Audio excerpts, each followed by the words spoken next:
자유케 하소서. 새 일을 행하사 분케 하소서. 그의 줄이고 목이 마르니 성령의 기름 부소서. 그의 줄이고 목이 마르니 내 잔을 채워 주소서.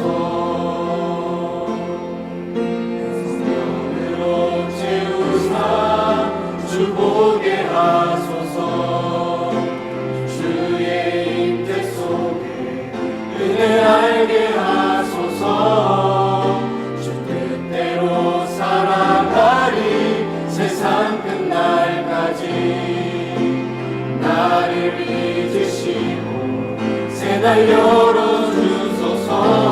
그의 줄이고 목이 마르니 성령의 기름 부소서. 그의 줄이고 목이 마르니 내 잔을 채워 주소서. 아버지 사랑 내가 노래해. 아버지 은혜 내가 노래해. 그 사랑 변함없으시 거짓 없으시 성실하신 그 사랑. 사랑 날 때 꺾지 않으시고 꺼져가는 등불 끄지 않고 그 사랑 변함없으시 거짓 없으시 성실하신 그 사랑. 사랑 그 사랑 날 위해 죽으신 날 위해 다시 사신 예수 그리스도. 다시 오실 그 사랑. 죽음도 생명도 천사도 하늘의 어떤 권세도 끊을 수 없는 영원한 그 사랑 예수. 그 사랑 날 위해 죽으신 날 위해 다시 사신 예수 그리스도. 다시 오실 그 사랑. 죽음도 생명도 천사도 하늘의 어떤 권세도 끊을 수 없는 영원한 그 사랑 예수. 영원한 그 사랑 예수.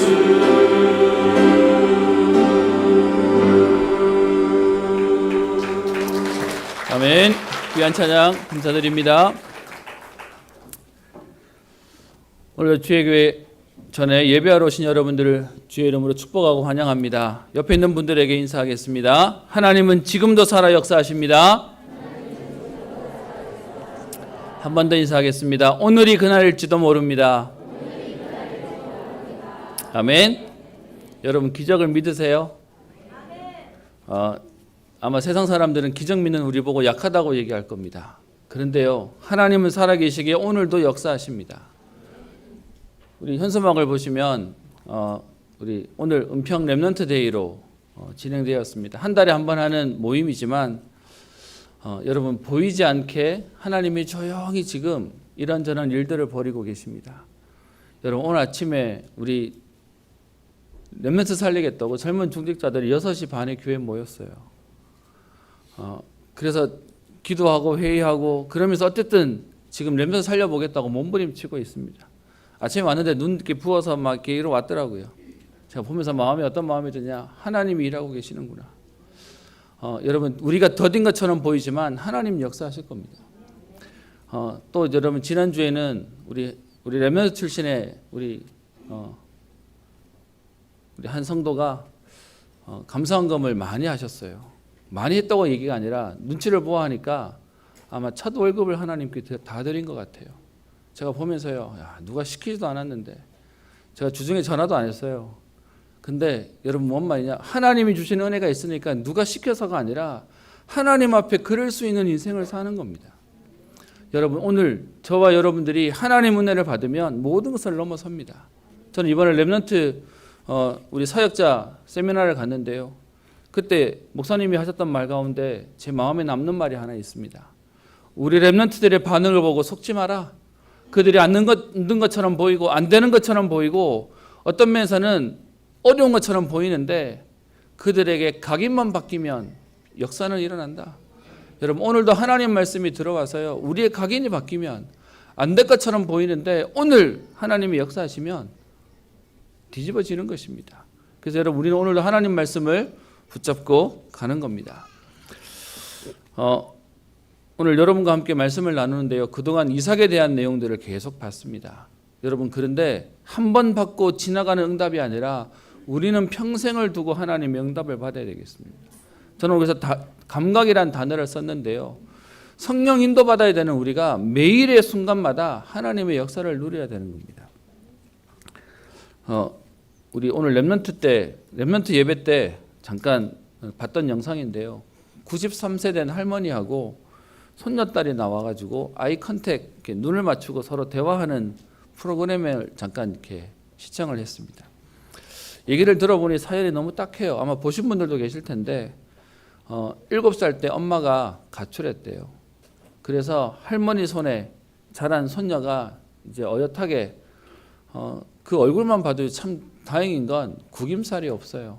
그래서 이제 애 둘 엄마가 되어가지고 가정을 꾸렸는데 할머니의 이제 자식들은 다 죽고 그 손녀가 그 할머니를 모시고 사는 내용이었습니다. 93세인데 아직도 정정하세요. 근데 내용의 얘기가 뭐냐? 손녀딸은 할머니가 엄마처럼 자기를 키워줬고 그리고 어디 나가서 꿀리지 말라고 매일 머리를 따주고 또 그러면서 키워준 할머니이기 때문에 평생 마음에 내가 이 할머니한테 잘할 거야 라고 하고 사는데 어느 날부터 할머니가 자꾸 죽고 싶다 그리고 힘들다 그리고 우울하다라는 얘기를 하니까 이제 그 손녀딸이 신청을 한 거예요. 할머니한테 내가 뭔가 실수했냐 뭘 잘못했냐 그래서 이 프로그램 통해 가지고 할머니한테 대화를 하고 싶다라는 내용이었습니다. 결론부터 얘기하면 해프닝이었어요. 뭐였냐?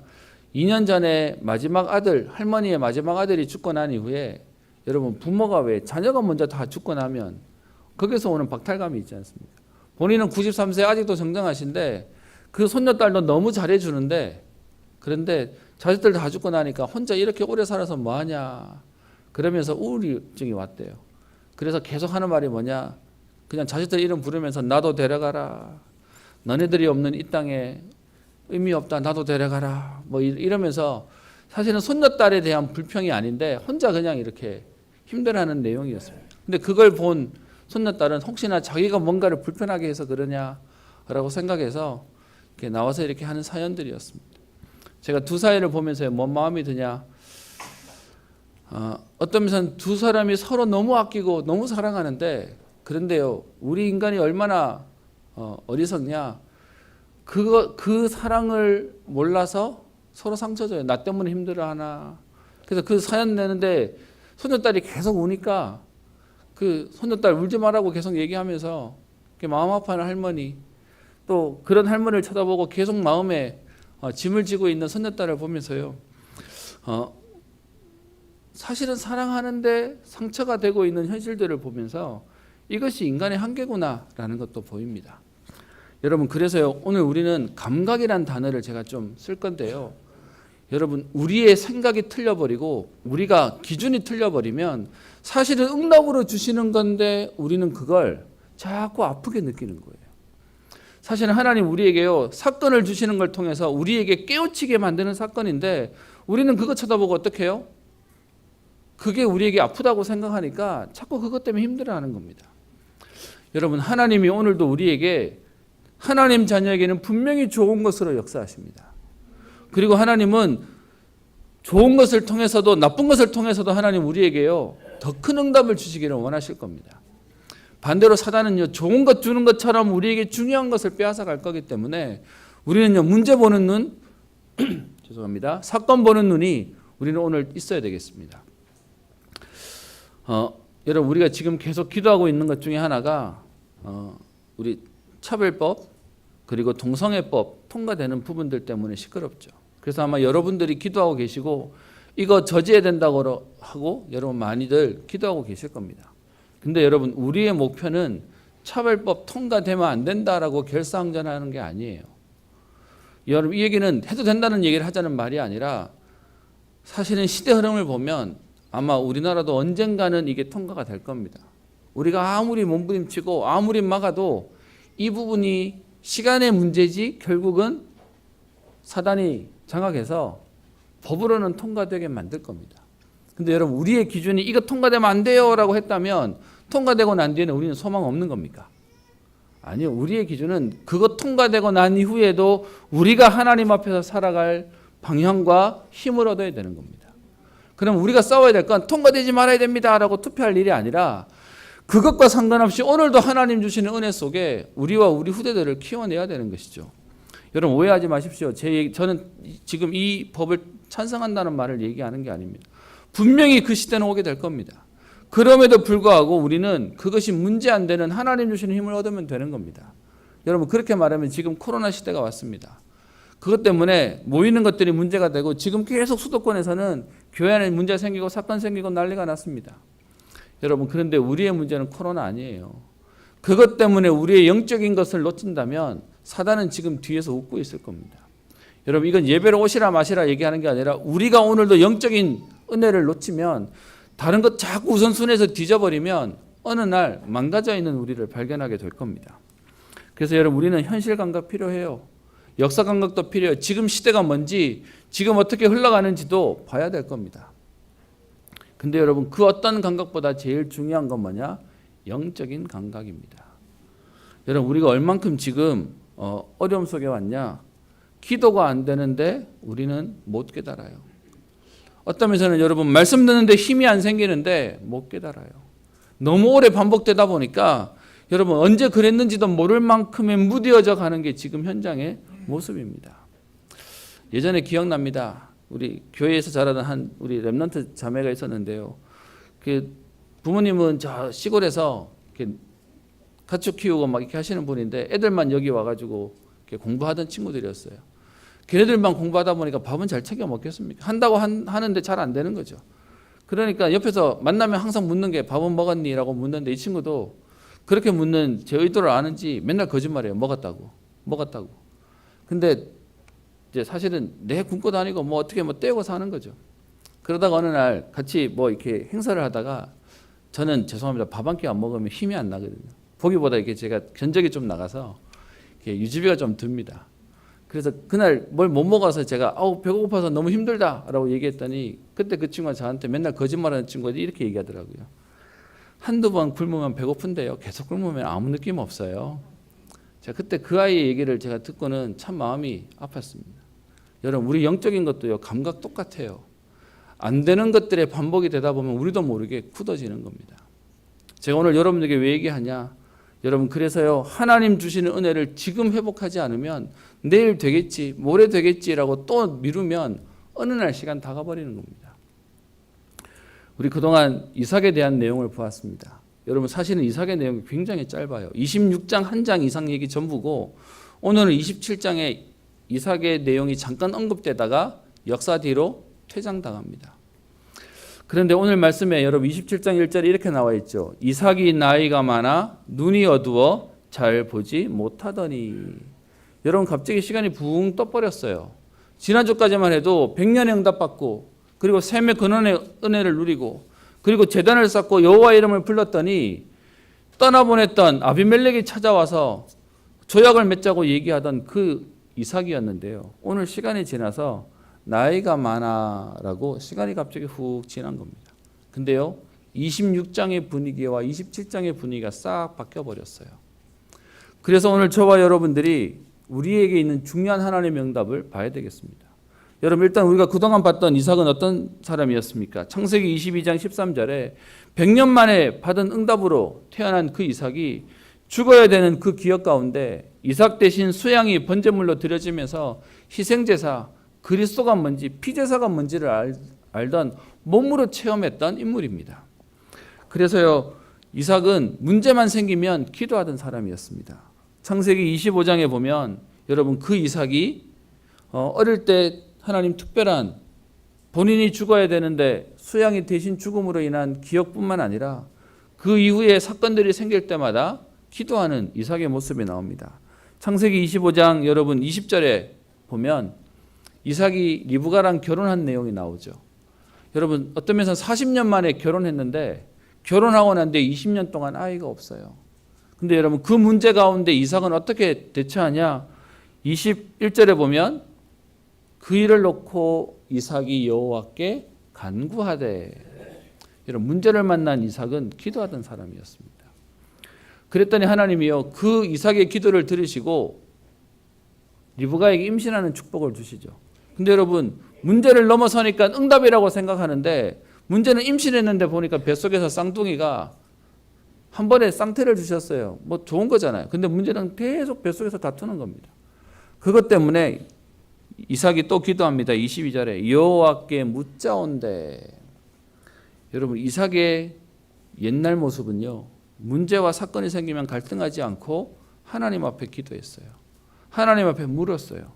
그랬더니 하나님이 그에게 23절에 언약도 주시죠. 네 뱃속에 두 민족이 있다.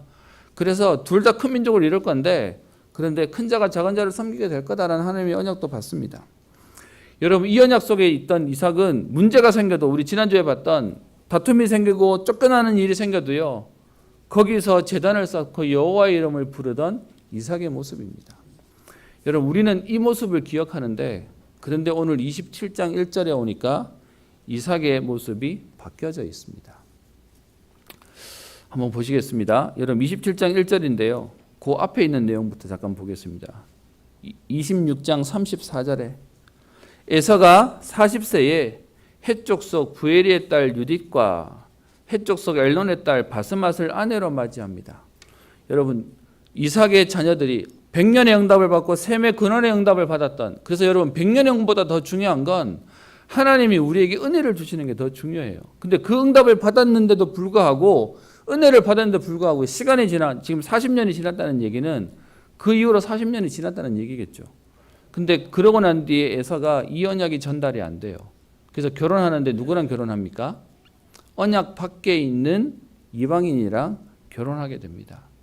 그랬더니 35절에 그들이 이삭과 리브가의 마음에 근심이 되었더라. 여러분, 이 자리에는 우리 렘넌트들도 있습니다. 부모에게 근심이 되는 인생이라면 참 안타까운 거죠. 자식을 보고 부모가 감사하고 행복해야 되는데 그 자녀를 보면서요, 부모가 근심하고 있었다고 얘기합니다. 여러분, 이 에서가 하고 있는 실수가 뒤에 계속해서 나오는데 하나님의 언약이 지금 에서에게 계속 없을 수밖에 없는 내용들을 말합니다. 그 앞에는 이삭이 장자권을 쉽게 여겨가지고 팥죽 한 그릇에 팔아먹는 내용이 나오고요. 그리고 오늘 에서가 그 언약이 얼만큼 중요한지를 모르니까 언약 밖에 결혼을 하는 내용도 나와 있습니다. 근데 여러분, 사실은 에서의 문제가 아니에요. 이 에서가 그럴 수밖에 없는 게 27장 1절에 이삭에 대한 모습에서 나옵니다. 보십시다. 이삭이 나이가 많아 눈이 어두워 잘 보지 못하더니. 여러분, 나이가 많으면 잘못된 겁니까? 우리 어른들이 한 번씩 얘기하는 나이 많은 게 죄다면서. 여러분, 복음안엔 그거 없습니다. 농담으로도 그런 말 하지 마십시오. 오늘 얘기 속에 나이가 많아 눈이 어두웠다, 이 자체는 아무 문제가 없는 거예요. 어떤 면에선 나이가 들면 자연히 불편한 일이 생기는 것이죠. 근데 문제는요, 눈이 안 보이는 게 아니라 영안이 어둡습니다. 오늘 보시면 에서를 불러다가 에서에게 얘기합니다. 27장 2절에 내가 이제 늙어 어느 날 죽을는지 알지 못하니. 이삭이 보기에 기력도 빠졌죠. 힘도 없어졌죠. 그러니까 오늘 내일 하면 죽겠구나라고 생각한 겁니다. 이때 나이를 우리 계산해서 이렇게 계산해 보면 이삭의 나이가 한 130세 정도 되었을 거다라고 추정합니다.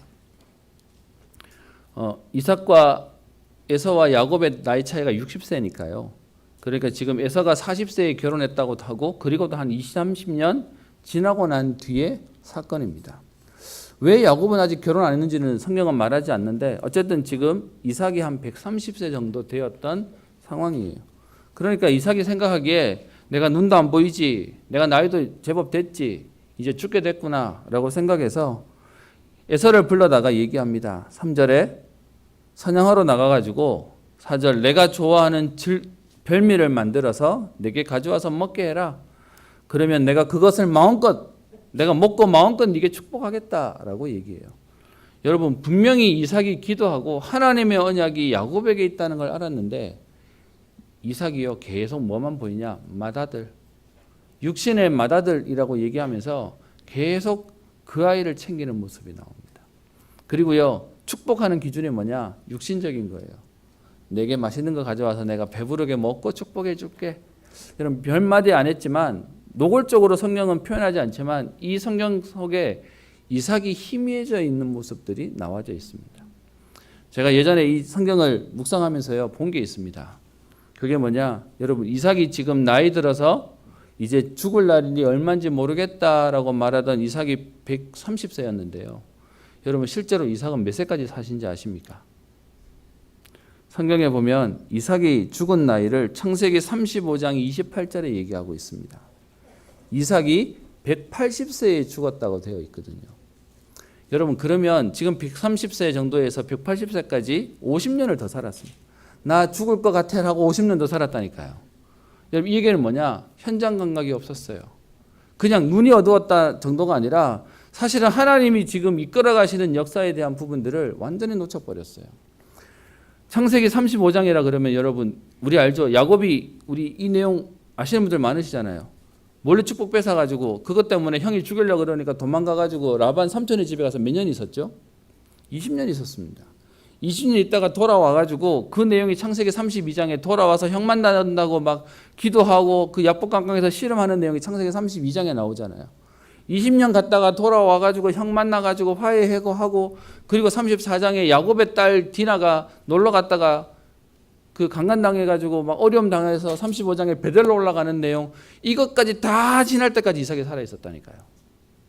그리고 35장 28절에 가면 그 이삭이 나이가 들어 180세에 죽었는데 에서와 야곱이 장사를 지냈다라고 되어 있습니다. 여러분 그 얘기는 무슨 말이냐? 50년 동안을 그냥 흘러보냈어요. 나이가 들었다의 문제가 아니라 하나님이 인도하시는 역사의 감각들을 다 놓치고 살았다는 겁니다. 저는 이걸 보고요 깜짝 놀랐습니다. 사실은 우리가 보기 27장에 이삭이 이렇게 해서 이제 얼마 늙어서 얼마 못 살겠구나 생각하는데 그런데 사실 이삭의 생명은요 그 뒤에까지 연결되어져 있어요. 여러분 오늘 우리 어르신들에게 부탁합니다. 여러분 나이에 대한 부분 때문에 속지 마세요. 하나님의 계획은 우리의 나이에 걸려 있지 않아요. 어리다고 되고 나이가 있다고 안 되고 그것도 아닙니다. 그 반대도 아닌 것이죠. 저는 이삭이 나이가 많아 여러분 이 말 속에 우리도 모르는 자꾸 가지고 있는 우리의 각인이 나와요.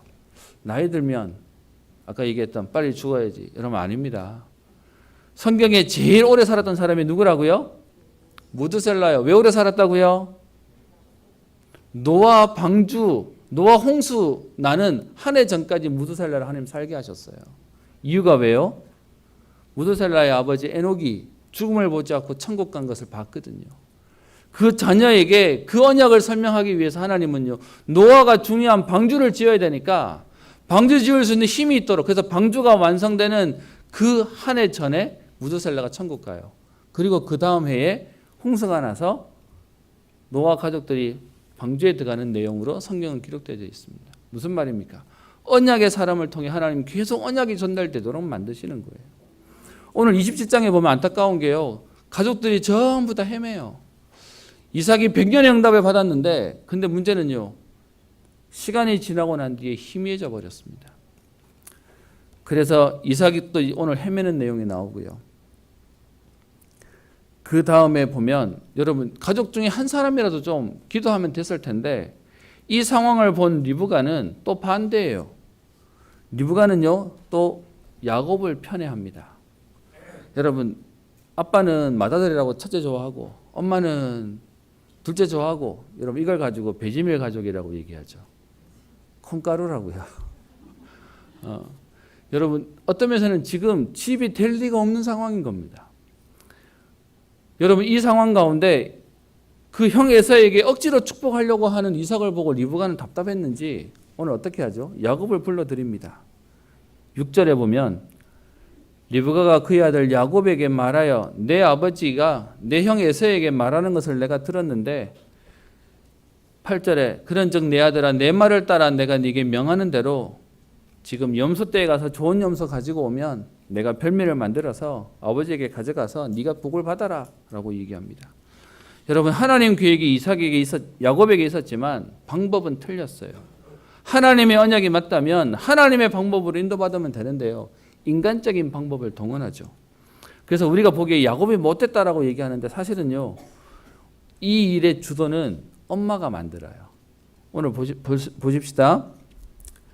10절에 이 음식을 가져다가 아버지에게 가져가서 축복을 받아라 그랬더니 11절 야곱이 처음에는요 약간 조심합니다. 내 형 에서는 털이 많은 사람이고 나는 매끈한 사람인데 아버지가 나를 만지면 복은 고소하고 저주받을 텐데요. 지금 이걸 시작을 못해요. 그랬더니 그 어머니가 13절에 어떻게 얘기하죠? 내 아들아 너의 저주는 내게로 돌리라. 내 말만 따르고 가서 가져오라 라고 얘기하죠. 여러분 좋은 의미의 엄마는 책임지겠다는 건데 나쁜 의미로는요. 지금 이 말의 의미가 뭔지를 모르는 거죠. 그래서 내가 책임질 테니까 저주는 내가 받을 테니까 니는 복만 받아. 지금 그렇게 얘기하는 겁니다. 그리고는요 14절에 음식을 만들어 주고요. 그 정도가 아니라 15절에 집안 자기에게 있는 맏아들 에서의 좋은 의복을 가져다가 야곱에게 입혀요. 여러분 오늘 이렇게 보면 야곱이 주도한 게 아니고 그냥 엄마가 주도해가 막 애가 끌려갔어요. 그리고는 16절에 염소 새끼의 가죽을 그의 손과 목에 매끈한 곳에 입혀서 털이 많도록 지금 했다는 것이고요. 여러분 이걸 이삭이 몰랐다는 얘기는 단순히 나이가 들었다는 얘기가 아니라 영적인 감각이 다 떨어져 버린 거예요. 여러분 나이가 들어서 감각은 느릴 수 있지만 하나님 주시는 영적인 건 선명할 수 있지 않습니까? 근데 지금 이게 안 되고 있다는 겁니다. 그래서 야곱이 음식을 들고 이삭을 찾아갑니다. 그랬더니 이삭이 의심해요. 목소리는 야곱 같은데 그러면서 가까이 와서 만져보고 에서구나 라고 하면서 23절에 이렇게 돼 있죠. 분별하지 못하고 축복하였더라. 여러분 실수를 말하자는 게 아닙니다. 하나님이 지금 이루시는 하나님의 계획 속에 못 있으니까 지금 뭐가 뭔지 모르고 지나가는 모습들이 오늘 본문 속에 나와 있죠. 이래서 이삭이 야곱에게 축복을 다 합니다. 원래 하나님 계획이긴 한데 사실은 모양과 방법이 너무 안 좋죠. 이러고 난 뒤에 나중에 에서가 사냥해 와서 음식 가지고 찾아 들어왔더니 이제 이삭이 그때서야 알아챕니다. 아, 큰일 났구나. 여러분 이것 때문에 이제는요.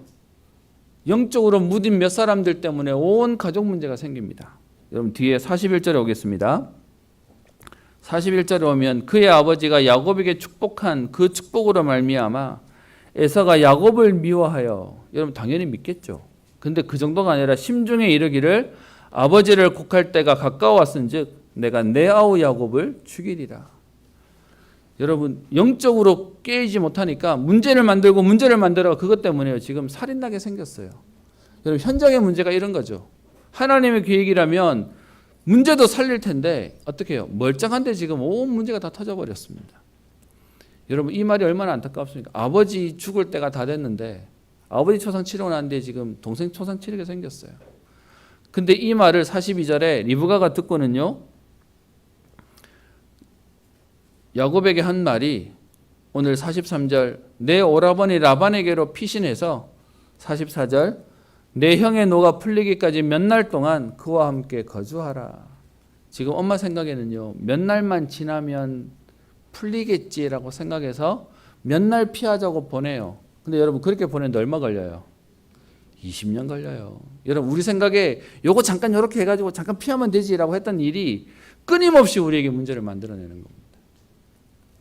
그렇게 해서 지금 형의 노가 풀릴 때까지 떠나라고 해서 떠나는 게 야곱에게 여정이 됩니다. 참 신기한 건요, 문제처럼 보이는 요일 통해 하나님은 역사를 하세요. 근데 이 일이 있을 수밖에 없는 과정을 보면 너무 안타까운 상황이죠.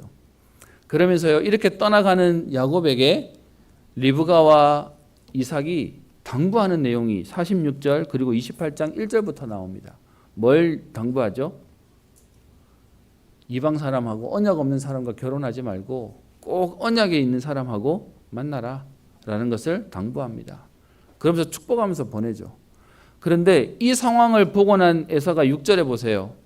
에서가 본즉 이삭이 야곱에게 축복해서 보내는 것을 듣고 가나안 사람의 딸들 중에서 아내를 맞이하지 말라는 말을 들으니까 에서 마음에 엄마 아빠의 마음이 지금 가나안 여자를 마음에 들어하지 않는데 그걸 동생에게 당부하는 모습을 보면서 자기 딴에 실수를 많이 해보겠다고 그 다음에 하는 행동이 나옵니다.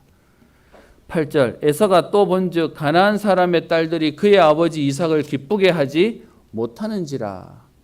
결혼 잘못했구나 생각하는 거예요. 그래서 이제 이거 결혼 바꿔야 되겠다고 생각해가지고 새로 아내를 드려요.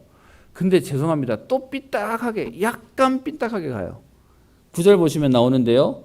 에서가 이스마엘에게로 가서 그 이스마엘의 딸 그리고 느바요스의 누이인 마할렛을 아내로 맞이합니다. 언약 밖에 있는 가나안 여자 가지고 안 되겠다고 돌아오는데 문제는요. 복음 속에 쑥 들어오면 되겠는데 또 약간 사이드에 있는 이스마엘 집안 사람 데려다가 결혼해요. 여러분 진짜 언약이 뭔지 모르니까 계속 희미하게 이렇게 흘러가는 것이죠. 여러분 이게 현장에 있는 모습입니다. 저는요.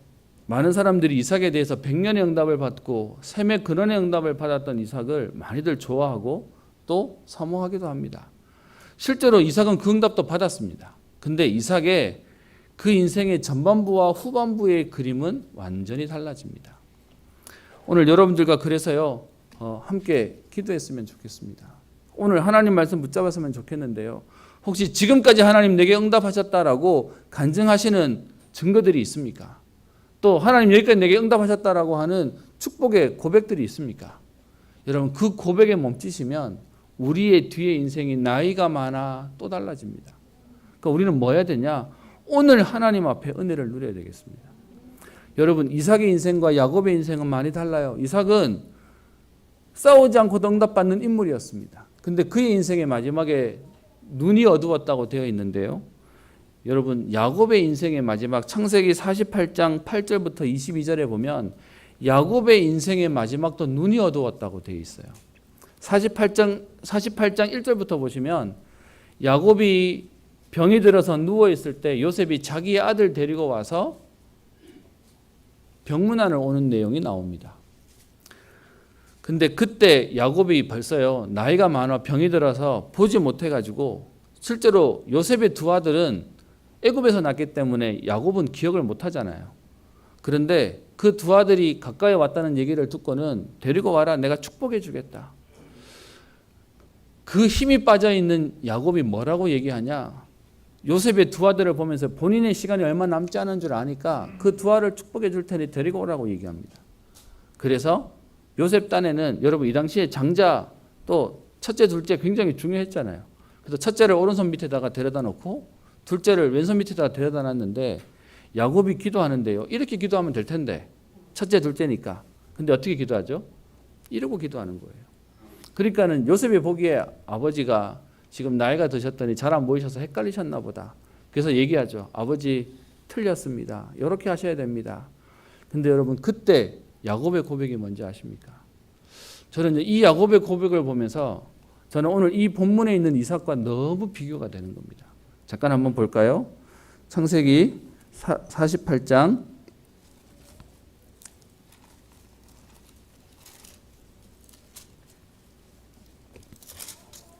19절입니다. 같이 읽어보겠습니다. 시작. 그의 아버지가 허락하지 아니하며 이르되 나도 안다 내 아들아 나도 안다. 그도 한 족속이 되며 그도 크게 되려니와 그의 아우가 그보다 큰 자가 되고 그의 자손이 여러 민족을 이루리라 하고. 무슨 말이냐? 여러분 손이 엇갈려서 아버지 지금 착각하신 것 같아요 라고 얘기할 때 그때 야곱의 고백이 아니 나도 알고 있다. 뭘 알고 있다는 겁니까? 내가 지금 무엇을 하고 있고 무엇을 해야 되는지를 알고 있다는 겁니다. 저는요 이걸 보면서 야곱이 나이가 들어서는 오히려 훨씬 더 눈은 안 보였지만 영적으로 하나님의 인도 속에 갔구나. 실제로 49장에 보면 이 두 아들만 아니고요 12아들 전부 다를 놓고 축복하는 내용이 나오죠.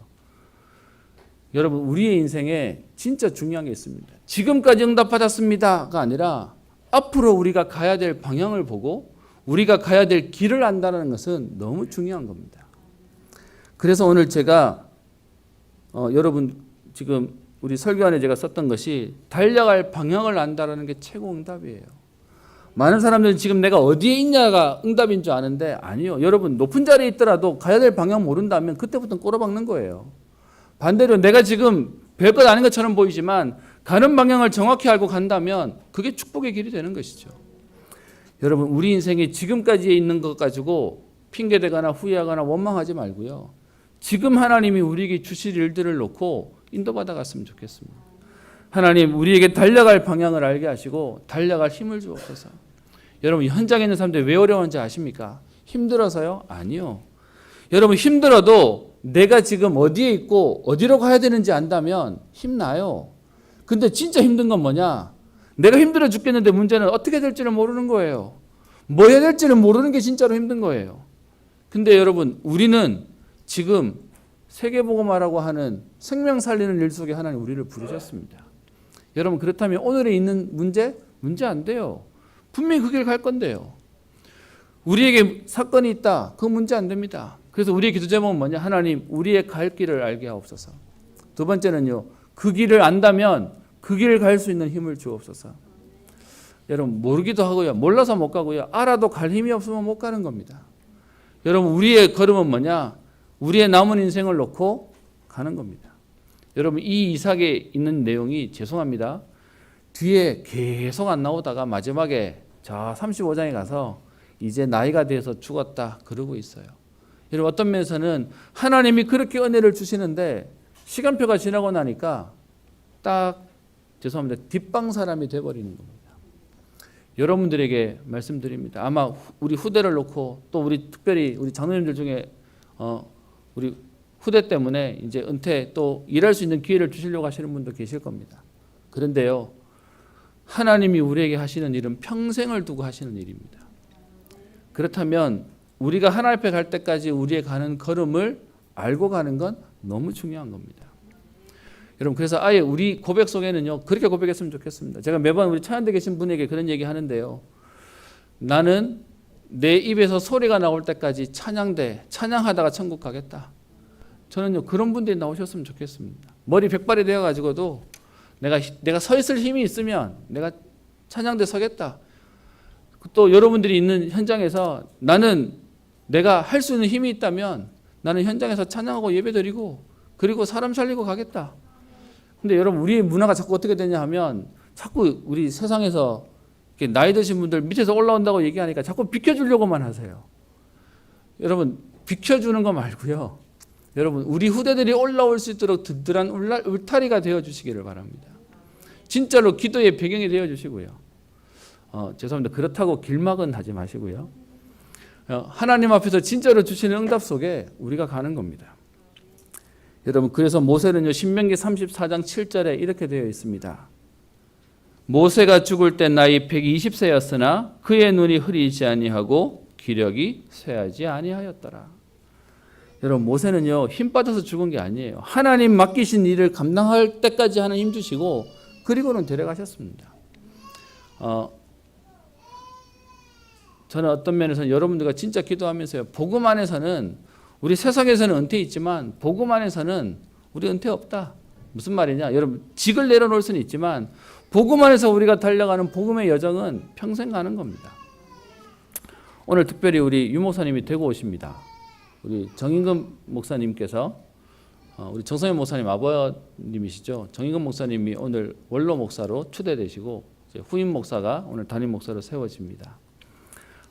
저는 개인적으로 두 가지 마음이 듭니다. 우리 1세대 어르신들이 이제는 은퇴하시는 시간표들이 오고 또 한편으로는 우리 후대들이 올라오는 시간표가 오구나. 제가 그 후배 목사한테는 얘기해놨습니다. 우리 자주 좀 만나자고. 상황이 비슷할 거니까. 그리고 같이 좀 기도하고 호흡도 하고 같이 좀 우리 다음 사역을 놓고 인도받자라는 얘기도 했습니다. 여러분, 흐름들이 바뀌어지고 있는 가운데 오늘 우리는 뭐 해야 되겠습니까? 혹시 여러분 생각에 나는 여기까지다라고 생각하는 분 계십니까? 아니요. 하나님은 시작도 안 하셨어요. 하나님 어떻게 해요? 오늘 하나님의 일을 시작하시겠다고 하고 있습니다. 성경 구절이 좀 틀렸는데요. 마태복음 13장, 12장이 아니고 13장입니다. 그 13장에 있는 말씀이 뭐냐? 밭에 감추인 보화를 발견한 사람이 자기의 소유를 다 들여서 그 밭을 사는 겁니다. 생명 걸 가치를 본 것이죠. 여러분, 어떤 면에서는요, 저와 여러분들의 걸음은 나이에 있지 않습니다. 우리에게는 우리의 건강하고 상관없습니다. 많은 분들이 얘기합니다. 내가 건강하면, 내가 5년만 더 젊었으면, 아니면 내가 요만큼만 되었으면 이라고 얘기하는데 아니요. 지금 하는 겁니다. 어떤 면에서는 지금 하나님 앞에 우리가 할 수 있는 응답들을 누리는 겁니다. 고린도후서 4장 16절에 그래서 바울은 이렇게 고백하죠. 그러므로 우리가 낙심하지 아니하노니 우리의 겉사람은 낡아지나 우리의 속사람은 날로 새로워지도다. 아멘. 여러분, 복음 안에 우리는 날마다 새로워지는 겁니다. 그것 때문에 하나님 주시는 힘은 더 누리고 가는 겁니다. 말씀의 결론을 맺겠습니다. 여러분, 사단은요, 지금 우리에게 여러분의 재산을 빼앗으려고 하지 않습니다. 여러분이 갖고 있는 그 물질을 빼앗으려고 하지 않고요, 영적인 것을 빼앗으려고 합니다.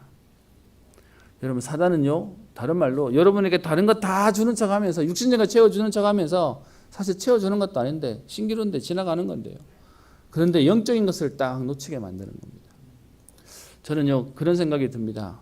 제가 매번 드리는 예배지만 어느 날 예배가 저한테 너무 당연한 예배가 된다. 좀 쉽게 얘기하면 우리 새벽에 기도하러 왔는데, 금요일날 기도하러 왔는데, 여러분 그런 날 있잖아요. 그날따라 기도가 잘 안 돼. 그냥 앉아서 있긴 하지만 잘 안 돼. 그러면요, 처음에는 그렇게 생각합니다. 오늘 내가 뭐가 좀 안 좋은가 보다. 오늘 내가 뭔가가 안 되는 거 보니 내가 좀 몸부림쳐야 되겠다. 근데요, 한 주가 그랬는데, 그날 그랬는데 그 다음날 또 그렇다. 그 다음 주 또 그렇다. 저는요, 그게 2주만 되면 제 자신을 알아챕니다. 내가 지금 뭔가가 문제가 있구나. 그래서요, 하나님, 내가 이게 익숙해지면 안 됩니다. 그래서요, 몸부림칩니다. 아마 여러분 너무 많이 멈추신 분들은 다시 기도하려고 그러시면 힘드실걸요. 안 하다가 하려니까. 근데 반대로 여러분 계속하면 그게 우리에게 응답이 됩니다. 여러분, 어떤 면에서는 지금 다시 우리가 시작할 마음을 여러분 결단하셔야 됩니다. 여러분, 우리에게 멈춰졌던 예배가, 우리에게 멈춰졌던 기도가, 우리에게 멈춰졌던 훈련들이 회복되어져야 됩니다. 여기까지다라고 생각하시면 아니요. 이삭은 이러고도 50년 더 있었다니까요. 여러분, 우리의 남은 생애 동안 우리가 생각하는 그 시간과 하나님의 시간은 다른 겁니다. 그래서 오늘은 여러분 책 소개를 하나 하려고 합니다. 책 읽기 되게 싫어하시는 분도 계실 텐데 우리 청년들하고 그런 거 한번 했었습니다. 독서 토론이라고 해서 어떻게 하냐. 책 여러분 하나 다 못 읽겠으면 여러분 몇 분이셔서 책 하나를 가지고 파트를 나누세요. 내가 읽었는 것만 가지고 내 파트를 얘기하고 그 사람은 그거 읽은 파트를 가지고 얘기하면 책 하나 가지고 한 5명만 모여도요. 내가 한 20페이지만 읽으면 책 다 하나 봐요. 근데 재밌는 건 책이 거의 이렇게 같은 얘기를 하려고 쭉 돌리는 거라서 내가 20페이지 읽었는데 모여가 포럼하면 그거 가지고 그냥 책 한 권 다 보는 거예요. 제가 그래서 그거 가지고 우리 청년들하고 독서했더니 좋다고 하는데 그 다음 다시 안 돼. 그래서 언제 지금 다시 하냐 지금 그러고 있는 중인데요. 여러분, 솔로몬 책 제목이 솔로몬 어떻게 유혹을 이길 것인가라고 IVP 사에서 나온 책이 있습니다. 여러분, 우리가 알고 있기에 솔로몬은 불신자도 알고 있는 최고 성공한 왕이잖아요. 근데 여러분 그 성공한 솔로몬이 사실은요 가장 아이러니하게도 무너졌습니다. 그 책에 대한 요즘은 여러분 인터넷 잘 돼 있어서 책에 소개되는 몇 가지만 제가 좀 읽어드릴 텐데요. 비극적 몰락의 주인공 솔로몬. 성경에서 가장 슬픈 비극 가운데 하나가 솔로몬 왕의 이야기다. 책에 있는 내용이에요. 솔로몬 역사상 가장 위대한 왕 중 하나였다. 그러나 그는 생애 말년에 가장 어리석은 선택 중 하나를 했고 이는 그 자신과 그 나라의 비참한 결과를 초래했다. 솔로몬은 어디서 실수했는가? 그리고 우리는 그의 실수에서 무엇을 배울 수 있는가? 솔로몬은 누구나 인생에서 바라는 모든 것, 곧 돈, 부동산, 재산, 종, 아름다운 여인을 가지고 있었다. 그는 자신의 나라에서 세상에 다른 누구보다도 더 많이 가지고 살고 있었다. 그러나 여전히 그는 매일 영적인 선택을 해야 했다. 아무리 많은 성공과 재물과 권력이 있다 해도 솔로몬은 여전히 하나님의 뜻을 선택할지 그분의 뜻을 거스를지 선택해야만 했다. 세상에서 가장 멋진 성전을 지었다 해도 과거에 하나님을 위해 했던 일에서 영적 안전을 찾을 수 없다. 과거의 성공에 취하여 오늘의 선택이 얼마나 중요한지 간과하기 쉽기 때문이다. 인생에서 정말 중요한 것은 학업에서의 성공이나 잔고가 많이 쌓인 은행 계좌나 직장에서 가장 높은 직위에 이르는 것이 아니라 오직 하나님의 뜻을 따를지 거스를지 우리가 매 순간 마주하는 영적 선택이다. 여러분 그래서요 어렵지 않은 책입니다. 그냥 쭉 이야기처럼 되어 있습니다. 저는 우리 젊은이들도 봤으면 좋겠습니다. 그리고 또 우리 연세가 있으신 분들도요. 인생의 마지막에 가장 성공했다고 하는 솔로몬이 그 성공이 유혹이 되어서 결국은 넘어져요. 우리 젊은이들은 지금부터 하나님 앞에 그 준비를 해야 되겠죠. 그래서 오늘 제가 제목을 영적 서밋이라고 잡았습니다. 우리가 그냥 은혜 받아야 되는 정도가 아니고요. 진짜로 하나님 주신 응답을 가지고 후대 살리고 미래 살리는 은혜가 있도록요. 여러분 이것 때문에 온 가족이 뿔뿔이 흩어지게 되고요. 그 결과 야곱은 20년 동안 물론 그 고생이 복음을 정립하는 중요한 여정이 되었는데요. 그래서 우리는 오늘 요즘 유 목사님 자주 얘기하시는 7가지 기도입니다. 올바른 언약부터 붙잡는 겁니다. 여러분 자꾸 세상에서 말하는 이렇다 저렇다 여러분 전부 다 그거는 우리에게 안 중요합니다. 혹시 여러분 병자가 계십니까? 아니면 어려운 분 계십니까? 세상에서 말하는 거고요. 여러분 그렇게 말하면 진짜 병자였는데 세계보험한 인물이 있습니다. 바울이요. 바울은 그가 간질이었냐 눈병이었냐 몸에 그 사단의 가시가 있었는데 그게 문제 안 되고 하나님 세계복음하게 하셨습니다. 근데 내가 생각으로 나는 병자야 그러면요 죄송합니다. 병자가 되는 겁니다. 저는 지금 제 동료 교육자 중에 우리 원로 목사님하고 똑같이 췌장 3기로 판정이 되어가지고 췌장에만 암이 있는 게 아니라 간에까지 전이가 되었다 그래서 사실 제가 그 얘기를 들었더니 제가 마음이 너무 아팠습니다. 얼마 전에 딸 시집 보낸 우리 동기 목사님이신데요. 제 경우가 이해되니까 빨리 목사님 만나가지고 목사님 지금 빨리 마무리하셔야 교회 이제 다음이 될 거고 가족들하고도 지금 마무리 시간 가져야 됩니다를 얘기하고 싶은데 코로나 때문에 올라가지를 못했어요. 사실 제가 배운 게 뭐였냐 사실 여러분 저는 죄송합니다. 췌장이 뭔지를 몰랐습니다. 췌장암 생기고는 야 이게 무서운 거구나 알게 됐습니다. 근데 그러다가 지금 제 동료 교육자가 그렇다는 얘기를 듣고는 어떻게 도와주지라는 마음으로 있었는데 그러고 지금 몇 개월 지났지 않습니까? 항암 치료한다는 얘기도 들었습니다. 어느 날 갑자기 쓰러질 텐데 이 말도 생각도 났고요. 근데 최근에 들려오는 소리는 전혀 뜻밖이었습니다. 기도하고 지금 그 치료하는데 여러분 믿거나 말거나 전이되었던 간에 있는 암은 다 없어져 버렸고요. 그리고 췌장에 있는 그 암도 동전만큼 작아져 버렸답니다. 그래서 제가 그걸 듣고는 야, 나는 췌장 걸리면 끝나는 줄 알았거든요. 제가 오늘 얘기를 왜 하냐? 여러분 내 생각에서 졌다고 생각하고 끝났다고 생각하면 지른 겁니다. 여러분 우리가 오늘 하나님 앞에서 올바른 언약을 붙잡아라는 얘기가 무슨 말이죠? 하나님은 하실 수 있습니다. 내 지금 상황과 형편과 상관없이 오늘 하나님은 역사하실 수 있는 겁니다. 여러분 우리가 오래 살자고 얘기하는 말이 아니지 않습니까? 올바른 언약을 붙잡고 이거 가지고 예배가 되면 여러분 예배 자체가 달라지는 것이죠. 그거 가지고 여러분 이 언약 잡고 참된 행복을 누리는 정식기도 참된 변화가 오는 24시기도 그러면요 하나님의 능력을 체험하는 25의 하나님 은혜를 주시겠다고 얘기하죠. 그게요 영원과 관계되는 미래를 살리고 그리고 시대를 바꾸는 하나님이 증인의 축복을 주시겠다라고 얘기합니다. 계속해서 우리 강단의 말씀이 단을 쌓아라. 하나님 바라보고 하나님만 의지하고 하나님 앞에 엎드려라 라는 말씀이었습니다. 여러분 그 오늘 주시는 하나님 말씀이 그냥 기도하는 정도 말고요. 서밋의 응답을 누릴 만큼요. 저는 그래서 지금 기도합니다. 하나님 혹 제가 병에 걸릴 수 있지만 하나님 내 생각은 병에 걸리지 않게 하옵소서. 하나님 내가 혹 어려움 당할 수 있지만 내 마음은 병에 걸리거나 무너지지 않게 하옵소서. 여러분 이게 복음 가진 은혜입니다. 여러분 이 영적인 서밋의 응답을 누리는데 하나님은 시대와 현장을 살리는 응답을 주시겠다라고 말씀하십니다. 여러분 이 일에 오늘 주역의 축복을 누리시고 여러분 때문에 여러분 가정과 후대가 시대 살리는 응답의 주역 되시기를 주의 이름으로 축원합니다. 기도합니다. 살아계신 하나님 아버지 감사를 드립니다. 모든 문제를 넘어서는 그리스도의 능력을 체험하게 하옵소서.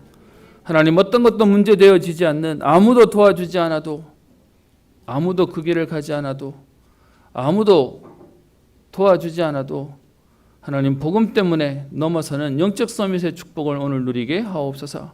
하나님 오늘도 언약을 올바로 붙잡게 하셔서 우리의 병든 생각과 마음이 우리의 육신이 우리의 현장이 오늘도 그리스도의 역사를 통하여 치유되어지고 회복되어지는 응답을 누리게 하옵소서. 하나님 우리에게 고치지 말고 하나님 살리라고 말씀하신 주님 오늘 우리가 뭔가를 하려고 하는 것이 아니라 오늘도 하나님 바라보니 오늘도 그리스도께서 성령으로 역사하셔서 세상에 알지 못하고 할 수 없는 하나님의 응답을 누리는 축복의 걸음 되게 하옵소서. 감사드리며 살아계신 예수님 이름으로 기도합니다. 찬송가 393장 찬양합니다.